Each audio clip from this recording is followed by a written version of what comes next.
Hello friends, welcome to Goldman in clips. आज हम देखने वाले हैं हाल ही में रिलीज हुई मूवी द अकाली को। और हमारे चैनल पर आप ऐसी ही इंटरेस्टिंग मूवी देख सकते हैं। और न्यू एक्सप्लेनेशन के लिए चैनल को अभी सब्सक्राइब भी कर लीजिएगा। तो मूवी की शुरुआत में हमें कुछ सैनिक कर्ट के लोगों के बारे में बताया जाता है, जिन्होंने किसी तरह के रिचुअल को पूरा करने के लिए कई लोगों की जान ले ली और धीरे धीरे उनकी तादाद बढ़ती जा रही है। पुलिस इनकी छानबीन में लगी हुई है, लेकिन आज तक पता नहीं चल सका कि असल में इन सब के पीछे कौन है।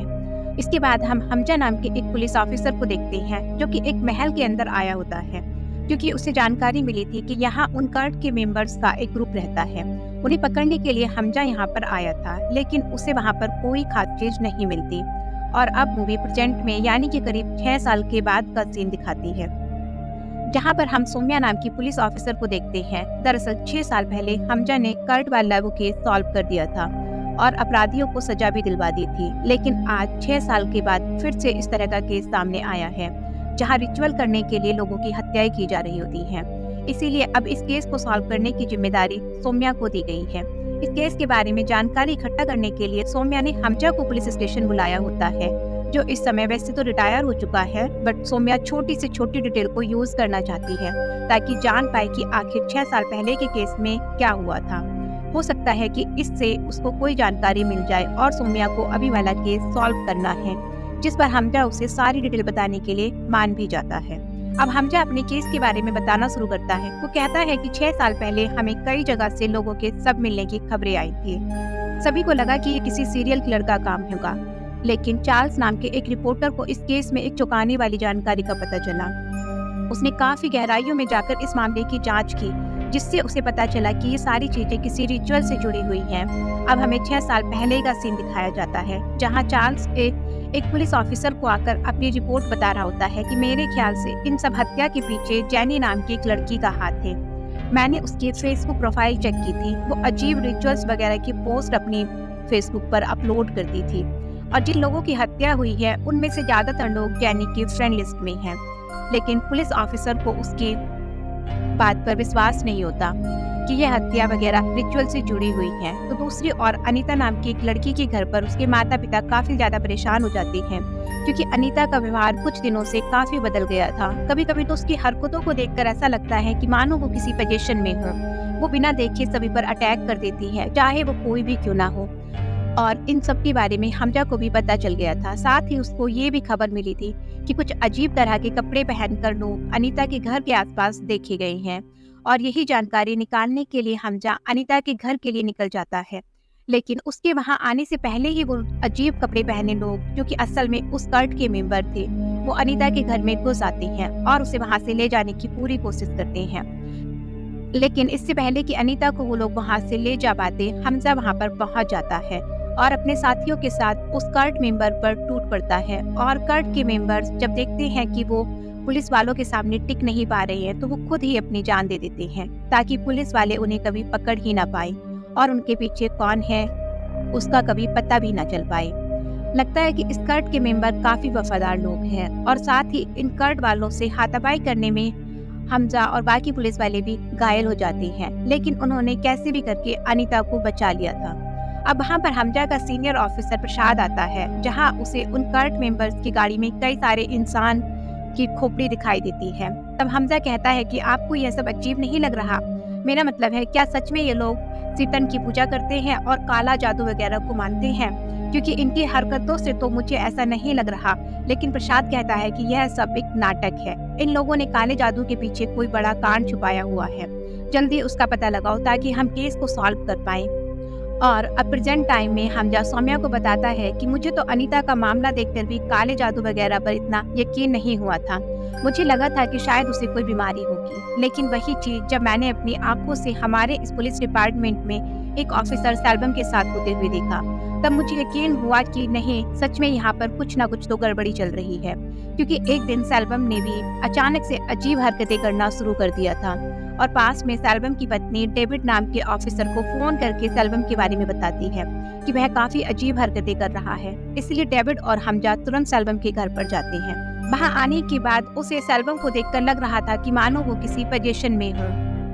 वो उन दोनों को दरवाजे पर ही रोक देता है और कहता है कि इतनी रात को मुझे परेशान करने क्यों आए हो। जो बात करनी है कल स्टेशन में आकर कर लेना, अभी मैं कुछ बात करने के मूड में नहीं हूँ। और ये सुनकर हमजा और डेविड अभी के लिए तो वहाँ से चले जाते हैं। लेकिन हमजा और डेविड देखते हैं कि सेल्वम अभी अपने होश में नहीं है, वो कुछ तो जरूर छुपा रहा है।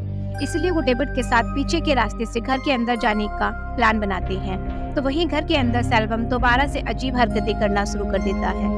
वो पहले तो अपनी पत्नी को बहुत मारता है और उसके बाद उसे पंखे से लटकाकर उसकी जान लेने की कोशिश करता है। और ये सब देखकर डेविड घबरा जाता है। तभी उसे सेल्वम देख लेता है, इसीलिए वो डेविड के पीछे बढ़ जाता है ताकि उसकी भी जान ले पाए। लेकिन डेविड और हमजा जैसे तैसे सेल्वम पर काबू पा लेते हैं और उसकी पत्नी को भी उसके हमले से बचा लेते हैं। जिसके बाद हमजा सेल्वम को हॉस्पिटल छोड़ देता है और हमजा कांस्टेबल की रिपोर्ट देख रहा होता है। वो बिल्कुल हैरान थे कि इतनी सटीक जानकारी सेल्वम को मिली कहाँ से। क्या हमारे डिपार्टमेंट में कोई है जो इन हत्याओं के बारे में सब कुछ बता रहा है? उस रिपोर्ट को देखने पर उन्हें जेनी के बारे में भी पता चलता है। जेनी वही है जो काले जादू वगैरह पर विश्वास करती है, लेकिन हमजा जेनी को नहीं जानता। पर उस रिपोर्ट में उसे पता चल जाता है कि अनीता जेनी की दोस्त थी जिसके साथ ये सब कुछ हुआ है। लेकिन अब अनीता पजेस हुई तो उसके एक दिन पहले ही जेनी लापता हो गई थी। अगर हम साथ में जेनी को ढूंढ ले तो वो बता सकती है कि आखिर ये काला जादू वगैरह क्या है और इसका मास्टरमाइंड कौन है। या फिर ये भी हो सकता है कि जेनी ही इसकी असली अपराधी हो। इस बारे में तो जेनी बता सकती है। और फिर डेविड अनीता के घर में और जानकारी निकालता है जिससे उसको पता चलता है कि अनीता की 3 दोस्त थे, ईशा, गौतम और यास्मीन। अनीता का यास्मीन से किसी बात को लेकर झगड़ा हो गया था। उसके बाद से अनीता की मुलाकात जेनी से हुई और वो दोनों अच्छे दोस्त बन गए।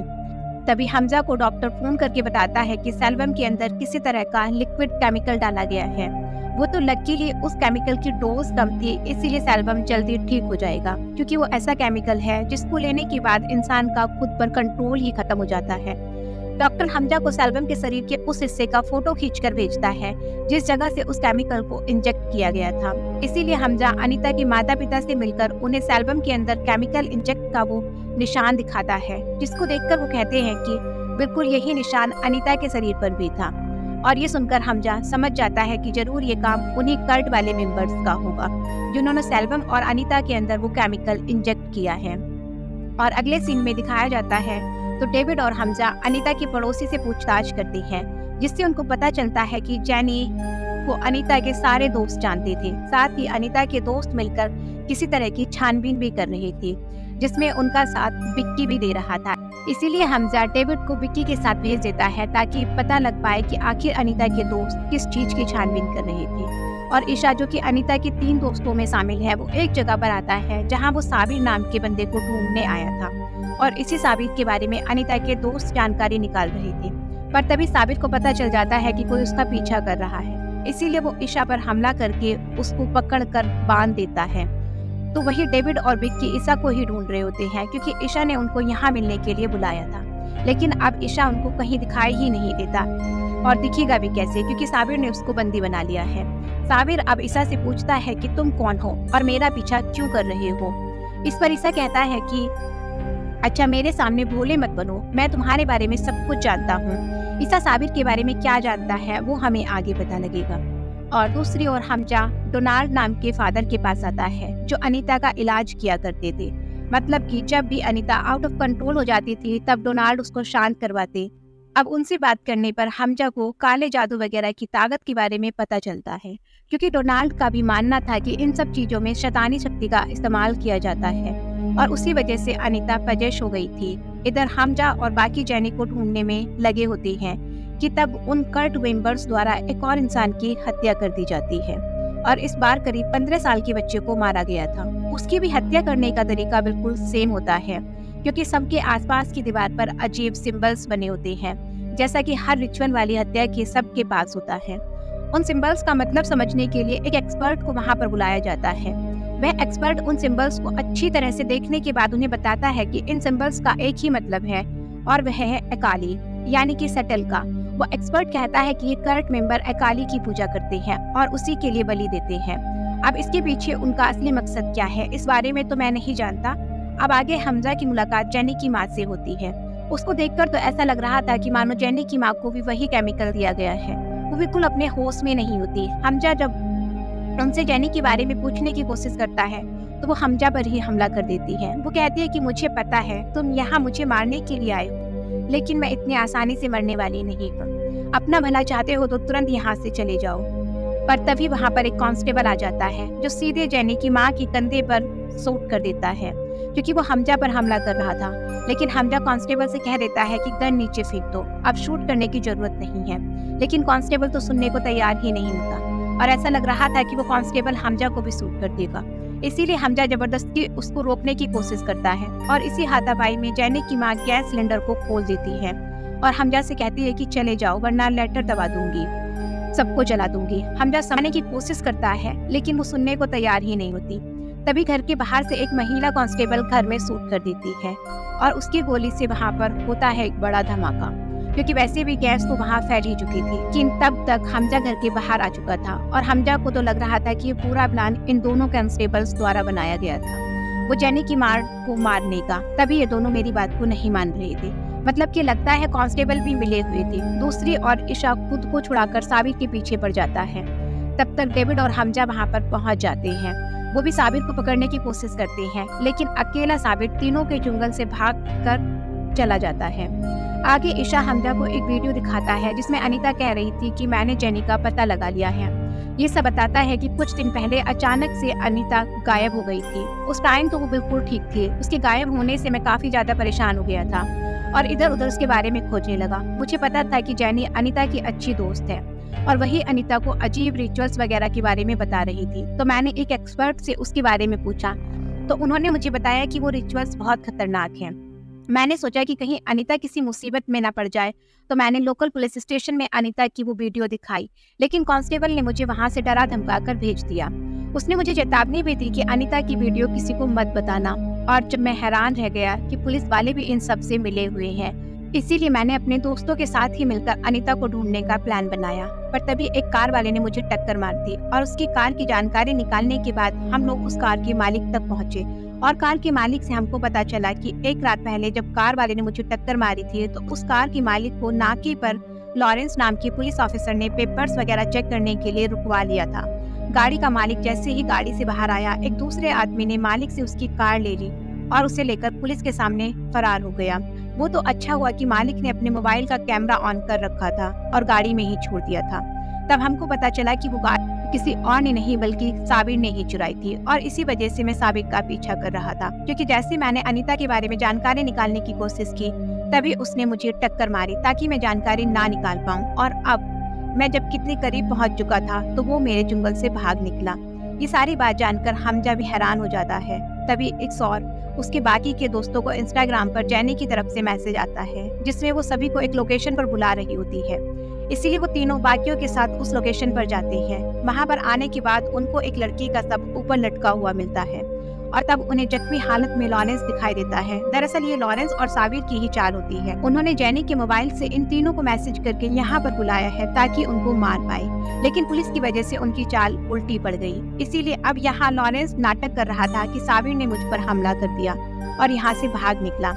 इसीलिए पुलिस उसे साबिर को ढूंढने में लग जाती है और मौका पाकर लॉरेंस भी वहाँ से भागने की कोशिश करता है। तब ये देखकर हमजा को यकीन हो जाता है कि लॉरेंस भी साबिर के साथ उस कर्ट से जुड़ा हुआ है और इसी वजह से उसने भागने की कोशिश की। इसीलिए अब वो और पुलिस वाले साबिर और लॉरेंस दोनों के पीछे पड़ जाते हैं। तब वहाँ कर्ट के मेंबर्स भी आ जाते हैं जो हमजा और बाकियों को रोकने के लिए आए थे, लेकिन तभी अनीता के दोस्त और पुलिस वाले मिलकर सभी को मारने लगते हैं। इसके बाद हमजा, लॉरेंस और साबिर दोनों को पकड़ लेता है और दोनों को रिमांड में ले लिया जाता है। उनसे सारी बात पूछी जाती है। वो पूछते हैं कि जैनी कहाँ है और ये किस तरह का कर्ट है जिसमें तुम दोनों साथ दे रहे हो। क्या जैनी अकाली है जिसकी कर्ट मेंबर्स पूजा करते हैं? तो लॉरेंस कहता है कि नहीं, जैनी अकाली नहीं है। अकाली तो हम सबका देवता है, हम उसी की पूजा करते हैं। जैनी तो हमारे रिचुअल्स का एक पार्ट है। जैनी ने तो आज तक किसी की हत्या भी नहीं की। जिन 7 लोगों की रिचुअल्स करके मारा गया है उसे हम कर्ट मेंबर्स ने ही मार गिराया है। अकाली ने जैनी के अंदर कुछ ऐसी चीजें महसूस की जिससे उस रिचुअल को पूरा किया जा सकता है। इसीलिए हमने जैनी को पकड़ा जो अभी अकाली के कब्जे में है। लेकिन तब एक दिन जैनी को ढूंढते हुए अचानक अनीता हमारे ठिकाने पर पहुंच गई। इसीलिए हमने मजबूरन उसको मारा और उसके अंदर वो केमिकल इंजेक्ट करा। ताकि वो कभी भी ठीक ना हो पाए। और ये सब इसलिए किया ताकि हमारे कल्ट के बारे में किसी को कुछ पता न चले। लेकिन हमें ये समझ में नहीं आ रहा कि अनीता कैसे हमारे ठिकाने पर पहुंच गई। हमें लगा कि जैनी ने अपने जानने वालों को हमारे कल्ट के बारे में बता दिया होगा। जैनी पहले से ही सैटर्न की पूजा करती थी, वो तो आसानी से हमारे कल्ट में शामिल हो चुकी थी। लेकिन हम नहीं चाहते थे कि दुनिया को कल्ट के बारे में पता चले। जैनी की माँ कल्ट के बारे में जरूर जानती थी, लेकिन हम नहीं चाहते थे कि वह तुम्हें कल्ट के बारे में कुछ भी बताए। इसीलिए मजबूरन हमें उन्हें मारना पड़ा, जबकि हमारा इरादा उनको मारने का नहीं था, क्योंकि हम बिना वजह किसी को नहीं मारते। हमने चार्ल्स को रिपोर्ट बताई जैनी के बारे में, ताकि दुनिया को लगे कि जैनी ही कल्ट की लीडर है और वो लोगों की बलि दे रही है, जबकि लीडर तो कोई और है जिसके बारे में तो हम खुद भी नहीं जानते। ये सारी बातें सुनने के बाद हमजा उसी एक्सपर्ट के पास जाता है जिसने ईसा को रिचुअल के बारे में बताया था। वो एक्सपर्ट हमजा को बताता है कि जैसा तुम कह रहे हो उसके हिसाब से जैनी एक लड़की है, उसके अंदर कुछ खास चीजें हैं जो अकाली को पसंद हैं। जितनी भी 7 हत्याएं हुई हैं वो तो सिर्फ रिचुअल का एक पार्ट है। रिचुअल तो आखिरी में जैनी को मारने के बाद ही पूरा होगा, और एक बार ये रिचुअल पूरा हो गया तो ये कल्ट के मेंबर्स अंधेरी दुनिया का दरवाजा खोल देंगे और इससे पूरी दुनिया तबाह हो जाएगी। इसलिए तुम्हें रिचुअल पूरा होने से पहले इसको रोकना होगा, वरना ना ही जैनी बचेगी और ना ही अनीता कभी ठीक हो पाएगी और कल्ट का लीडर शैतान बनकर दुनिया पर राज करेगा। तो ये भी बताता है कि सभी हत्याओं की जगह देखी जाए तो वो एक पेंटग्राम बनाती है, जिसका मतलब ये होता है कि जैनी की हत्या पेंटग्राम के बीच में आने वाली जगह पर होगी। साथ ही वो ये भी बताता है कि जहाँ तक मुझे और मेरे साथियों से पता चला है कि कुछ कल्ट मेंबर्स किसी डोनाल्ड नाम के आदमी के बारे में बात कर रही थी। और ये सुनकर तो हमजा हैरान हो जाता है कि डोनाल्ड तो वही फादर है जो अनीता को ठीक करने के लिए आया करता था। इसीलिए हमजा डोनाल्ड के घर पर जाता है और वहाँ जाने के बाद उसे डोनाल्ड कहीं जाते हुए दिखाई देता है। लेकिन जैसे ही हमजा घर के अंदर आता है, एक कल्ट मेंबर उस पर हमला कर देता है। हमजा जैसे तैसे अपनी जान बचाकर उस मेंबर का मास्क हटाता है, जो कि कोई और नहीं बल्कि डोनाल्ड ही था, जिसको देखकर हमजा बिल्कुल हैरान रह जाता है। वो उसे कहता है कि आप ही अकाली हो जो कल्ट का लीडर है। डोनाल्ड कहता है कि नहीं, अकाली मेरा जुड़वा भाई है जो अभी अभी घर से निकला है।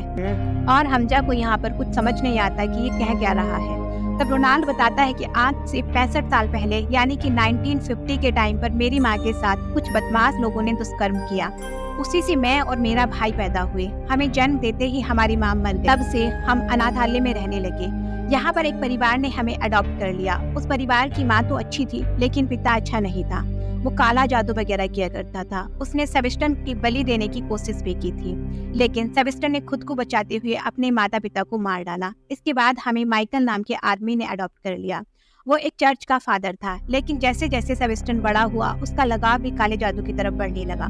उसने काले जादू का इस्तेमाल करके कुछ महिलाओं को कंट्रोल में किया।